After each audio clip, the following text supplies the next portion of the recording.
Je suis accompagné de Dr Tabouré Agne, le mandataire de l'entité indépendante MTN 2024.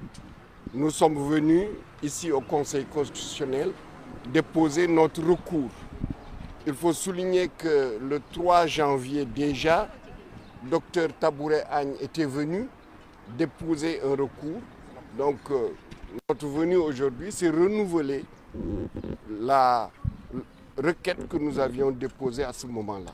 Puisque, vous savez, nous avons reçu deux procès-verbaux, un procès-verbal de dépôt de dossier dans lequel nous avons 51 267 parrains et un procès-verbal lors du contrôle des parrainages dans lequel il y a 254 parrains. C'est le même fichier que nous avions déposé et nous pensons bien qu'il n'y a pas de souris qui sont venus manger 13 parrains. Donc, ceci nous a amené à prendre un huissier qui a fait le constat et nous sommes venus aujourd'hui demander au Conseil constitutionnel d'examiner notre dossier et de donner suite à notre requête. Les plaintes qui sont nombreuses et aussi les recours sont nombreux. Aujourd'hui, vous gardez bon espoir que votre demande sera prise en compte? Oui, je pense que les plaintes sont nombreuses parce qu'il y a énormément d'irrégularités, énormément de constats qui ne satisfont pas les candidats ou leurs mandataires. Et cela, évidemment, fait en sorte que, pour la première fois dans l'histoire politique du Sénégal, vous avez autant de requêtes, autant de recours. Et nous pensons qu'il revient au Conseil constitutionnel d'examiner toutes les requêtes, je dis bien toutes les requêtes, de les examiner dans le fond comme dans la forme et d'y apporter des solutions. Face à votre volonté d'assiéger toutes les requêtes, est-ce que le timing nous vous permet, il y a plus de temps, nous sommes à la veille à la dernière ligne droite de l'élection présidentielle, est-ce que vous gardez bon espoir aussi? Vous savez, le temps importe peu. Ce qui est important, c'est que l'élection se passe dans le respect des procédures, dans la transparence et dans l'inclusion.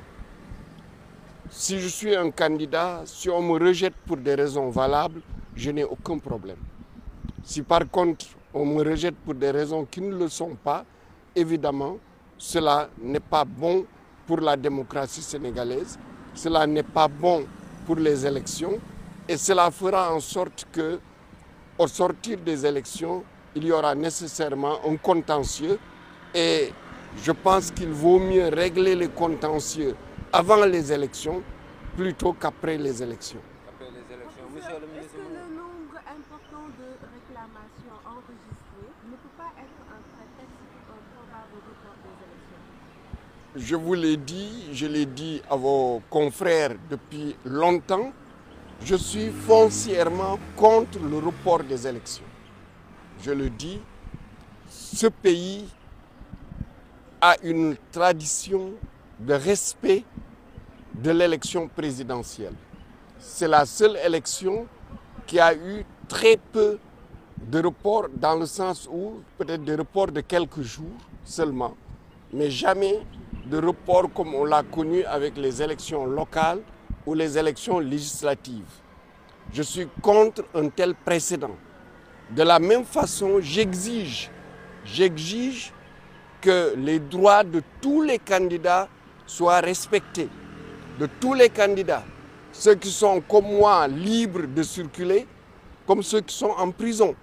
Qu'on respecte le droit de tous les candidats et qu'on donne suite à... Vous savez, vous avez un candidat par exemple, M. Sonko.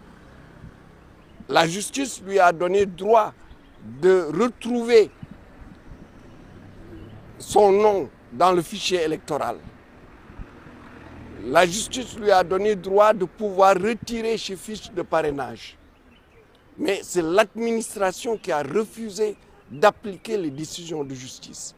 Nous considérons qu'il faut que tout le monde, comme je l'ai dit, les gens libres comme moi, les gens qui sont en prison, qu'on respecte leurs droits pour qu'on ait des élections transparentes, des élections inclusives et pour lesquelles il n'y aura pas de problème.